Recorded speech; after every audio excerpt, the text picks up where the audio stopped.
A lot to do today, and I want to get us into it. So I've got just a couple things to talk about first before we get going. First of all, I'm going to pass around this book review page for you to put on here what book you've selected. So I'll just let that sift through the class. So just go ahead and put your name and the book title and the author of the book you've selected. The second thing, and please pay careful attention to this, this is our first kind of assignment. If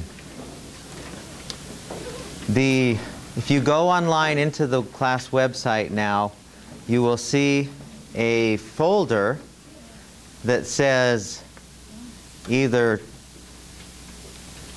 it looks like, I don't remember, I was just in it and I don't remember, it looks like that, or it says the world is not a stressful place.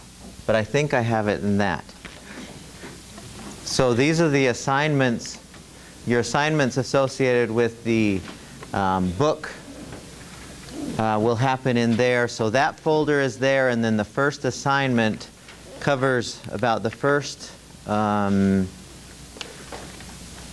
or 3, maybe even 4 chapters of the book.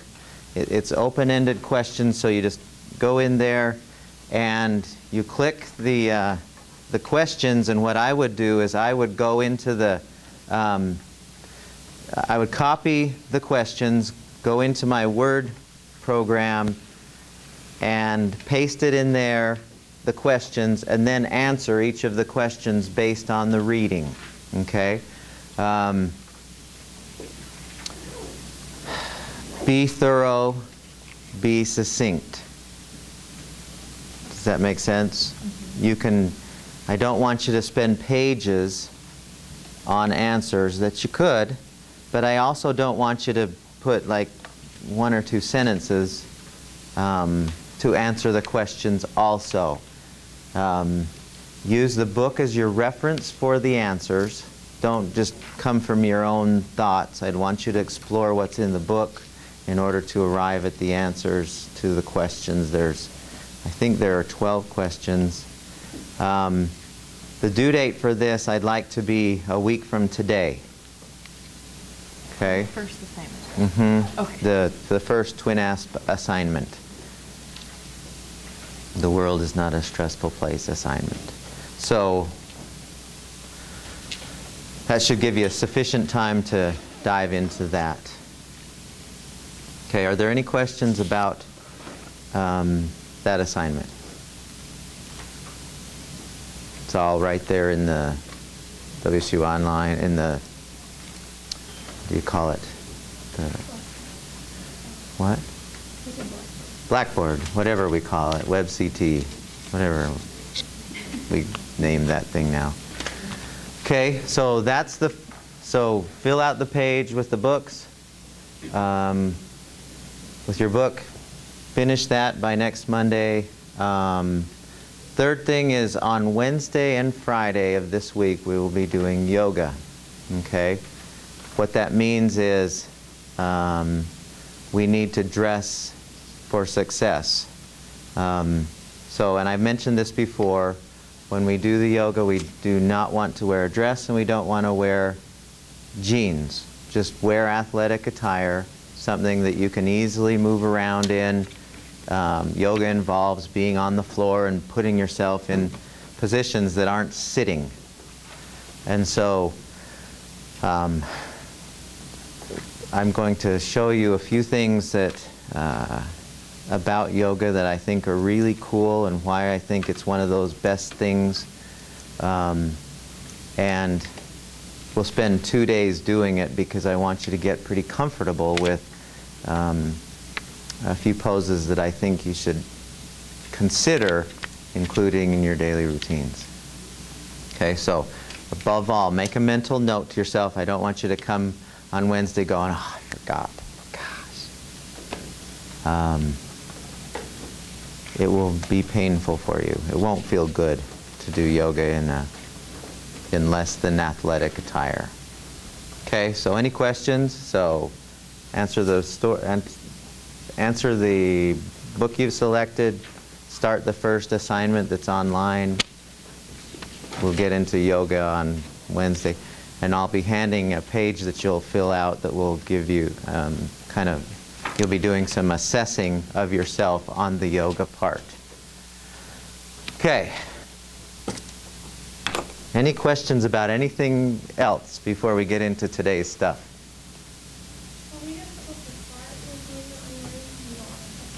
This, finish it by Monday. Yep.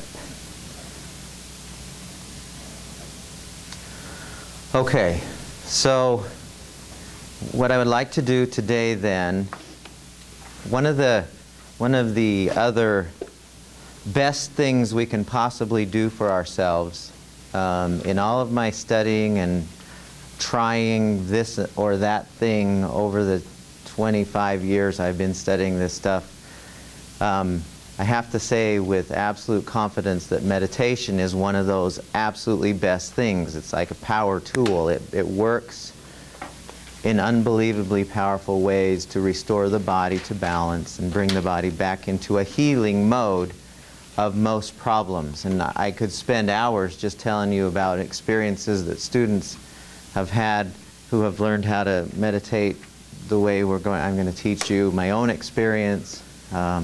I could tell you about research that has shown that there's few things as beneficial as the meditation we're going to learn today, as far as what it does to the physiology, what it does to the psychology, what it does to the whole mind-body connection. It's really, really one of those best things. And I'm not going to go into any of those things. Just suffice it to say, there's few things better. I mean, there's exercise, and then meditation is really close second as far as the good that it does for us. Now, when you think about meditation, what's the first thought that comes to your mind? Just quickly, what came to your mind? What? Stillness. Yeah. What?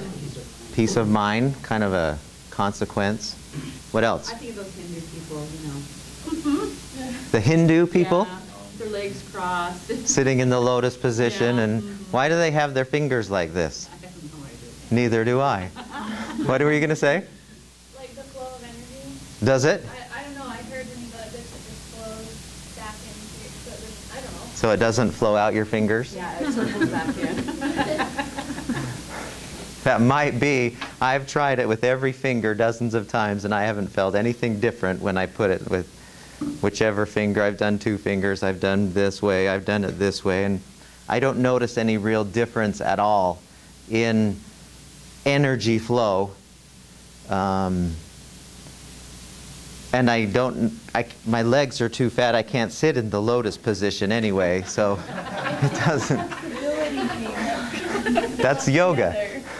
We don't, anyway, go ahead.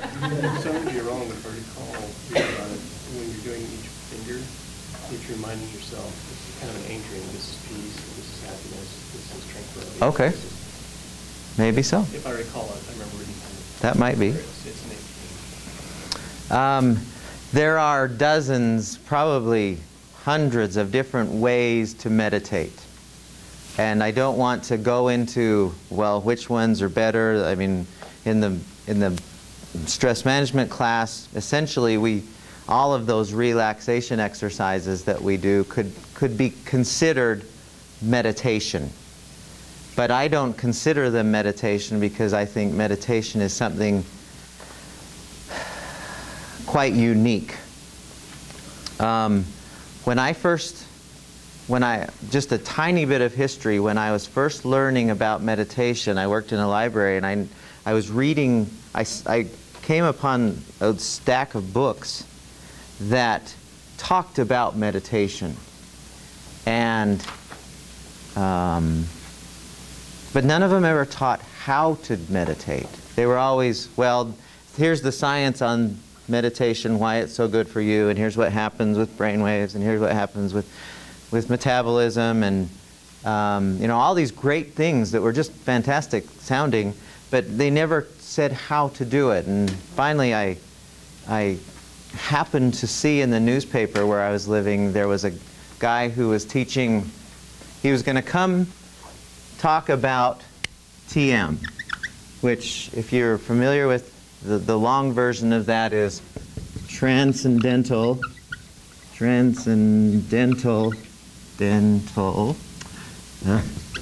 meditation, okay? Still being taught out there. And with the idea behind TM is you have to be taught one-on-one. You have to have a person who teaches you how to meditate, and it's a specific way that is really, to them, I mean, very secretive and guarded. But I still, and I thought, well, that's pretty weird, that's kind of strange. But I still wanted to learn about it, so I ended up, back then it cost about $500 to learn it. Today it costs about $2,500 to learn what I'm going to teach you today. Last I checked, that's what they're charging for people to go learn this, what I'm going to teach you. The thing that's different about them is, well, there's not any difference as far as the structure of it is concerned. When I first learned it, there was a lot of, when I met with the guy who taught it to me, it was very, there was incense going and flower petals all over and music from India or somewhere and pictures of people I've never seen all over the walls, you know, all these really old guys with beards, and it was an interesting environment. It was an interesting setting in which, and I thought when I first walked into the room where he was going to teach me, this was after I had gone to a class where they were saying, if you want to do it, here's what it's about. So pay your $500 and come the next time. So I came. And at first I was really, really skeptical, you know, when I walked in this room and there was, you know, I'm very happy with my own philosophy, as I've told you, and I didn't have any eagerness to change it at all.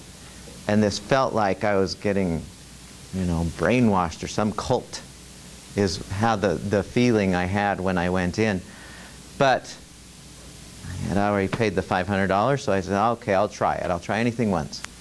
And so anyway, we started into it, and he's just a very delightful guy. He was really a nice person. And we sat down there, and he started going into this prayer, this kind of chant-like thing, and I thought, what have I gotten myself into?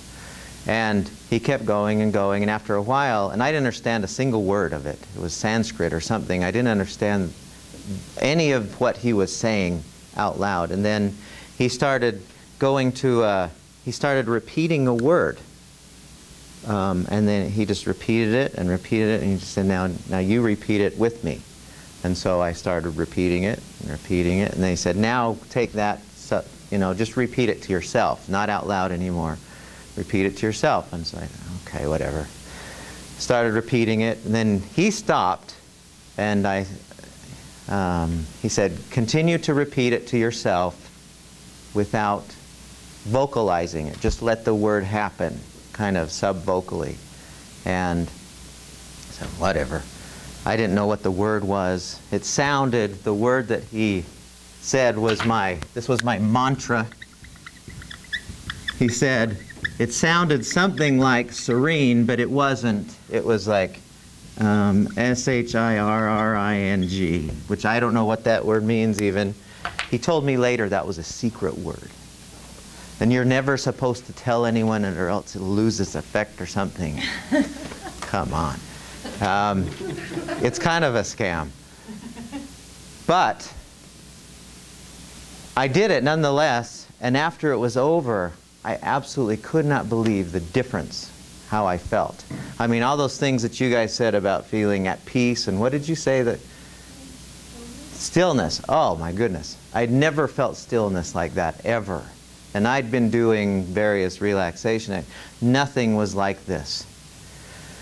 And I said, I don't understand any of this, how this works, but I like it.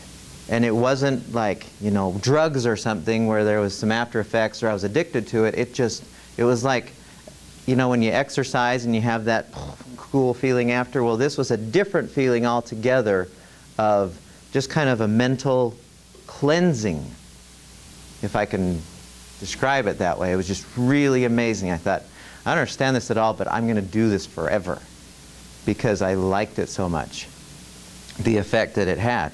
And so for 23 years, I've been doing it almost every day.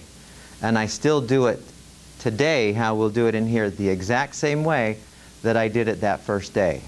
Not a bit of difference as far as how I do it. Okay?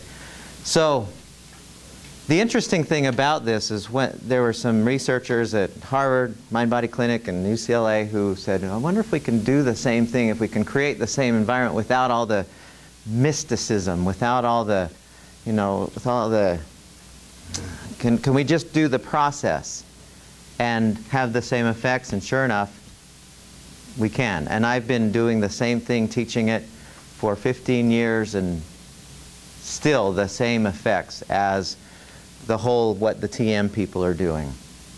And so I want to teach that to you today, and kind of go through how this looks, and then we'll explore your experiences with it. But I want to just describe first how to do it, and then we'll actually spend some time doing it. Let me pass this out. These are three or four handouts, no, just three, that kind of describe the process that I'm going to take you through. And while we're doing it, if you wouldn't mind, I'd like you to take everything else off your in front of you for this little bit of time. I'd like everything else not in front of you. What? I looked up what that word meant. It's like to gather 3 pieces of cloth parallel to each other. That's all that it means. I'm like, what? That's random. Or to bake eggs, like stir eggs in a little bowl. What? So, the way we meditate, we always do it sitting down. Now people will say, well, man, I don't know how to meditate. My brain doesn't work. It doesn't know how to get quiet. And the first myth that we have to dispel is that we have to try to do that. It could not. I don't know of too many things under the sun that are easier than meditation. It is absolutely the most simple thing you can do, the way I'm going to teach you. There are more challenging ways to meditate that really, you know, you have to, it's hard work. They're wonderful, but this particular type of meditation is about as easy as it gets. So when we meditate, we do it sitting down. I've always done it sitting down, and we always do it, so if you're at your house or whatever, you put yourself in a chair where, you know, it's a comfortable, and you don't want to be in a recliner so that you're back like this and crashing. You don't want to fall asleep necessarily, although that might happen. And the process is you start by deciding on a word, a mantra, so-called mantra. And mantra just means a repeated word, as far as I'm concerned. And so you select any word, and on the second page there, if you turn over to the second page, there are several that you could use, and you could use anything else. But on the, it's, you know, use words such as one, peace, still, quiet, serene, happy, pizza, spaghetti. It doesn't make any difference.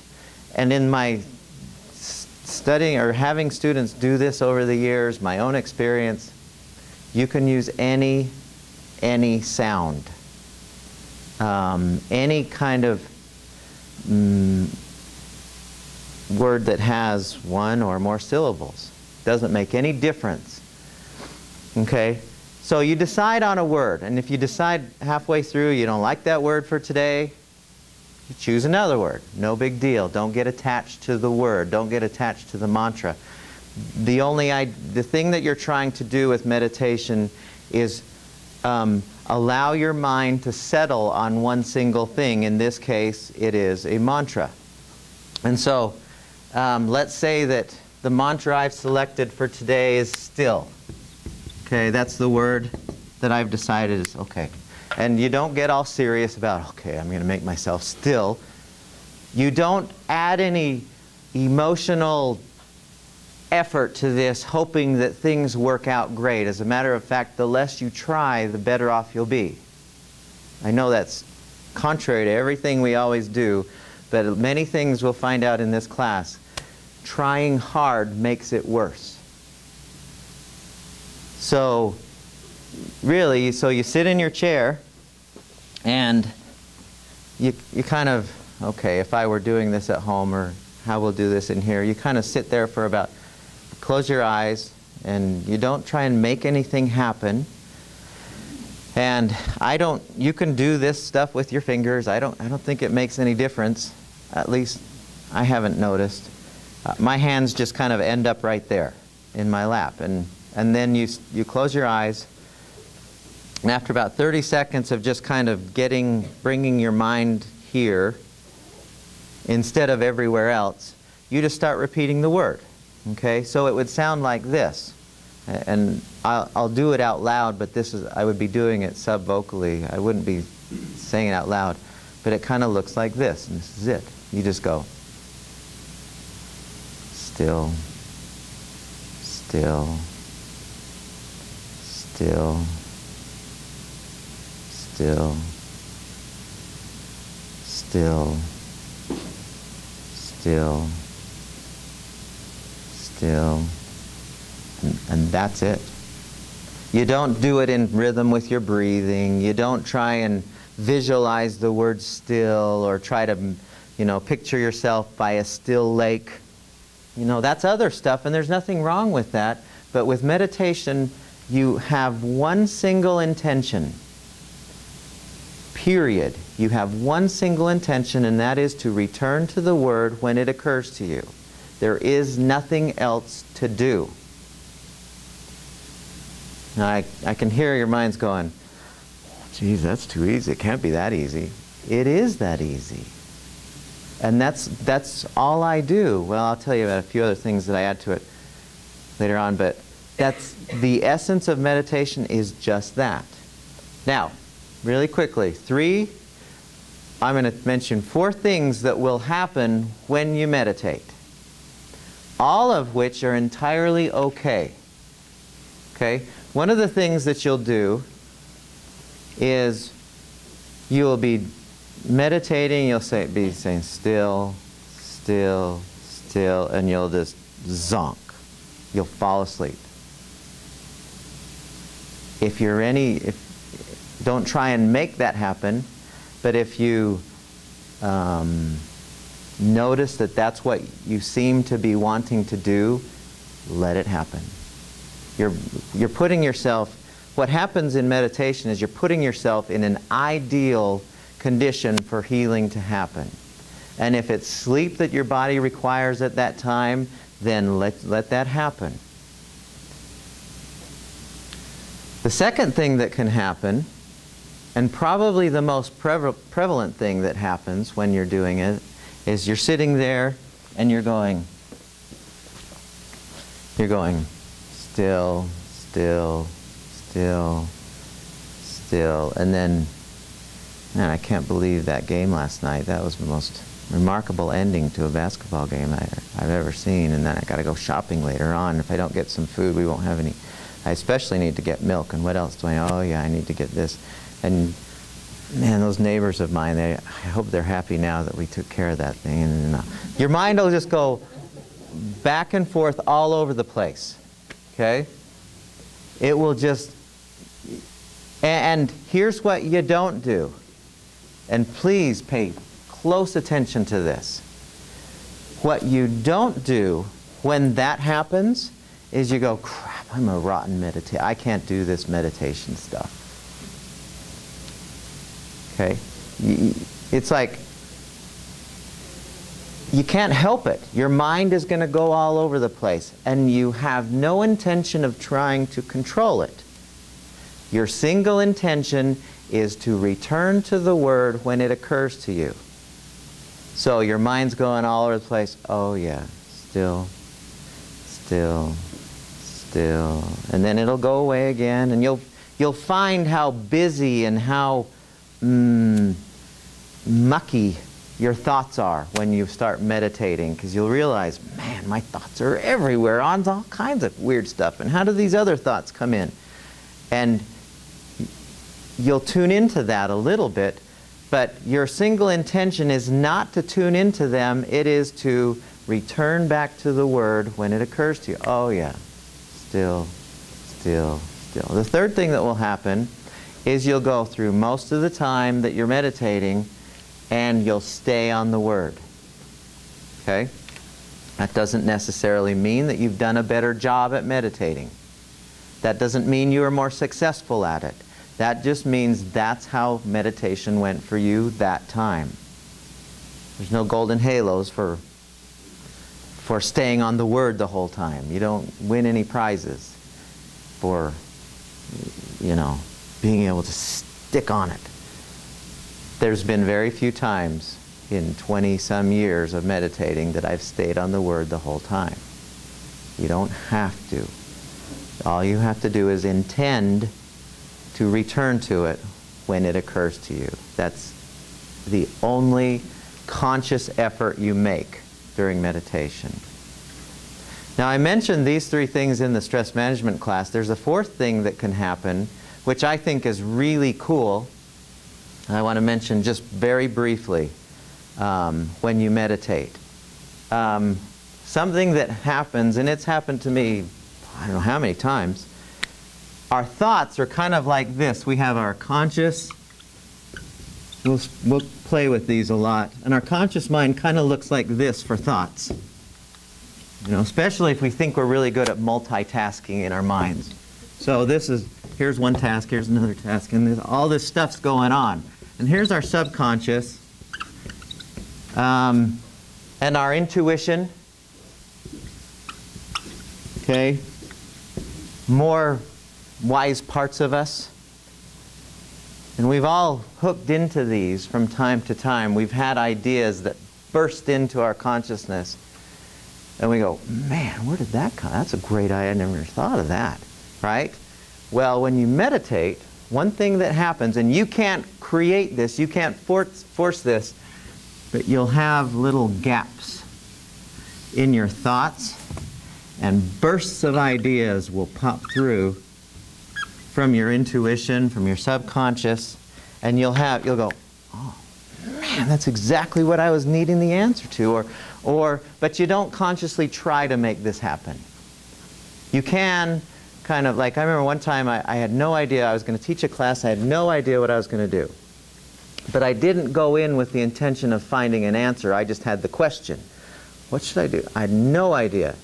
And about halfway in, I had one of those gaps where suddenly thoughts just kept flowing into my head, and it was like nonstop. I couldn't stop writing fast enough the ideas for exactly what I was supposed to do for teaching that class. And then after I'd written everything down, then I closed my eyes again and finished meditating. So that's one thing we don't talk about much in the other class. We don't talk about it all, but in here, we're going to be playing with this part of us a lot. And so I want to kind of introduce you to the possibility that that might start happening for you anyway, just through meditating. And then the most important part of it, and I mentioned this on the second page as well, the most important part of meditation is how you end. When you decide you've done it long enough, and long enough could be 5 minutes and it could be 45. There's no right amount. When they first brought TM to the country, a guy by the name of Maharishi Mahesh Yogi, was instructing people to do it for 45 minutes twice a day. I don't have that much time. But they claimed that was the right amount, and ever since then people have been whittling it down and still finding great effects. And I rarely do it longer than 15 minutes, once a day. I do some other things afterwards that I'll tell you about later, but that's all there is to it. So you do it for like 12 or 13 minutes. You could set an alarm. It's okay to open your eyes and look at a clock or something. And then just kind of, at the end, you take a really long time, like you're slowly waking up. So you don't just go, okay, I'm done. Okay, I got to get going. So you just kind of like let your mind start getting used to the idea of being done? Or, okay. Yeah, you just kind of physically bring yourself out slowly. Just kind of take a few more deep breaths. I mean, your breathing will really slow down. There's been times when I've done meditation where my breath has been one breath a minute. I'm not kidding. And I'm not trying to make that happen, but the metabolism slows down enormously. There have been times when I check my heart rate. I used to wear one of those polar sport, those things that check your heart rate. My heart rate was 30 beats a minute. It just amazingly slows down our physiology. Well, you kind of got to slowly bring it back. You don't want to just jump back out into it. Because if you do, it'll feel like how you feel when you wake up abruptly from a dream. You'll have the same feeling if you hurry out of meditation. So you take 2 or 3 minutes and just slowly kind of adapt to being conscious versus, you'll still be conscious, but a different level of brainwave activity altogether. Okay. Questions? What questions do you have? Does it matter if it's sit on the floor? Yeah, I rarely do it on the floor just because it doesn't feel comfortable for me, but many people like that. As long as you're sitting, we kind of like it to be so your spine's straight up and down mostly so you don't tip over. There's a lot of people who write about the importance of sitting mindfully and all these other things, and you can do all those things, that's fine, but I just find the single process of sitting and returning to the mantra is sufficient for creating the deep rest that your body's really wanting. So, what I'd like you to do for the next minute is just take everything, so there's no white or anything in front of you. Just take everything off your table.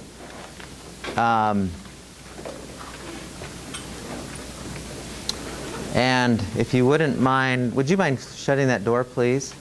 I'm going to turn the lights out, and then we'll just go ahead and do it. Don't make a big deal out of this. We don't need to be serious, and I'll take care of the rest of the lights, thanks. Don't take this seriously. Be playful, don't think, okay, now I'm meditating. Oh, I've got to be, like people who do yoga, get so serious about it. It's just, you don't get serious about eating breakfast. You do it because it's a good thing, and you should kind of eat well. But you don't, okay, now I'm eating breakfast. You know what I mean? Same thing with meditation. Yes, okay, now it's meditation time. Okay, intention, focus on the word, keep repeating the word at about the pace that I went, and get over the seriousness of it and watch what happens.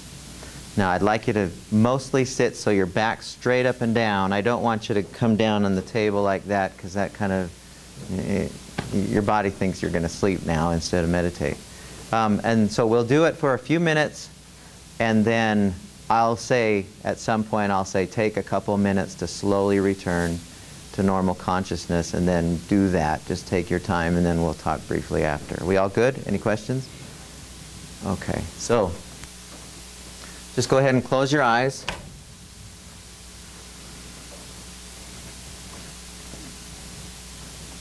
And after about 30 seconds, just go ahead and begin repeating whichever word seems to be the word of the day for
Take about 2 minutes.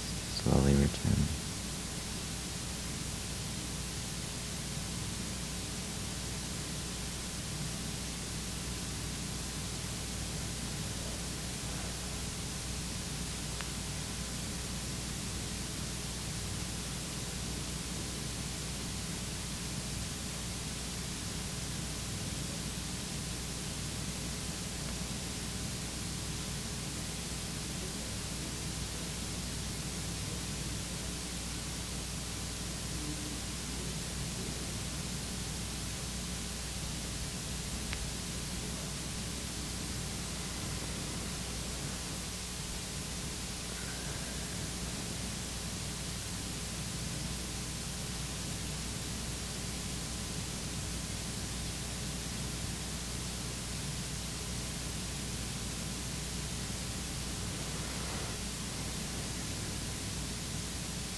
So you should be just about back to normal consciousness again.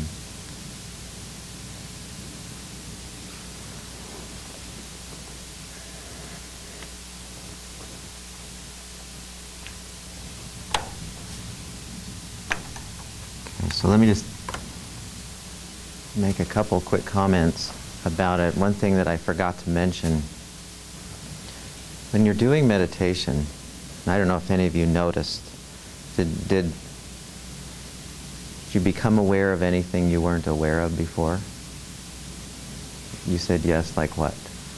My muscle against my leg, kept twisting, and I hadn't. Oh, so you noticed some things internally so that changed. Did anyone notice anything externally that they weren't aware of before? What, like what? Yeah, lots of sounds, huh? Did you, same thing? Yeah, and here's how you treat sounds, because I've meditated virtually everywhere that I can think of, in buses, in cars, not while driving, but and I've meditated on tops of mountains and next to rivers. I mean, just about everywhere. And the thing, people think, well, I have to get quiet. I have to be in a perfectly quiet place. You treat, that's not true. You treat sounds the same way you treat your own thoughts. So if somebody sneezes or a dog barks or you hear, you know, the sound of this, and your thinking is, oh yeah, still, and you kind of use that as a cue to get yourself back to the Word. Sounds are not annoying when it comes to meditation. Sounds can be very, oh, that's a sound, just like, oh, that's a thought, and then return to the Word. Now, I have no idea why this works so well. I have some theories, but I stopped caring why it works so well years ago. All I know is,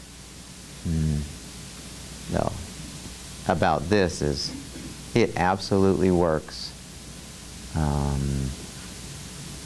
in unbelievable ways, and the more you do it, it's like this. I like the analogy of, you've got a handkerchief and you're dipping it into ink.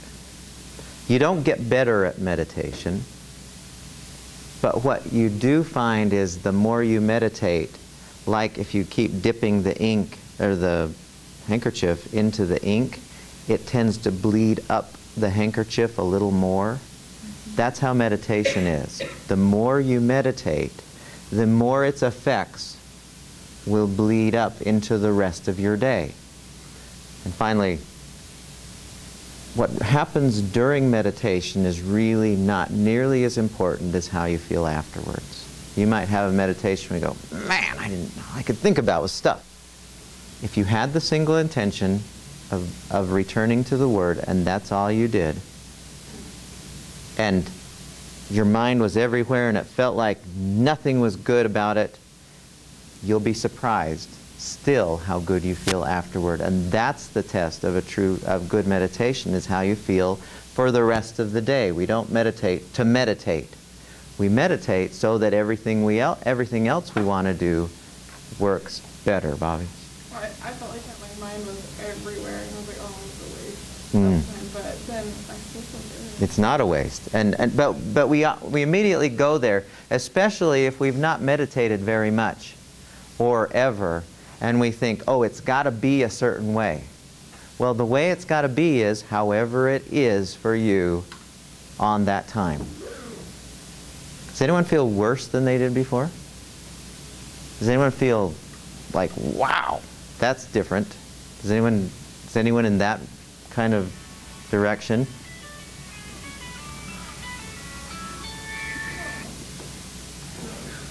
That person does. On your page, does anyone have any questions about what we just did? I just wondered, through the years you've done it, if you've noticed a difference in the time of day when you do it. In how? The time of day, like if you... My favorite time is the first thing in the morning. Okay. I do other things later on the day. I do the power nap in the afternoon or something like that. But when I first wake up is my favorite time. Now, on the page that I gave you, the third page, there is an assignment on there for you to do this 2 more times. Now, that time we did it, it was about 12 minutes from beginning to end, not very long. What I'd like you to do on your own is to do it 2 more times in places where, and ideally, dark and quiet is the best. You know, I have a closet that I sometimes stick a chair in, and I just go in there. No distraction, no visual. But I also have a den that I do it in, and there's cars driving by. I mean, the regular sounds of a room next to a part of a house on a normal street. Those kind of sounds happen, but I try for as dark and quiet as possible, but you don't have to. But I'd like you to try it 2 more times, and then turn in on Friday a report of all 3 instances, how you felt before, during, and after. Just kind of follow the instructions on the page. Just read those instructions and then write about each of your experiences. Hand that in on Friday. Okay? Thanks, everyone. Have a great day.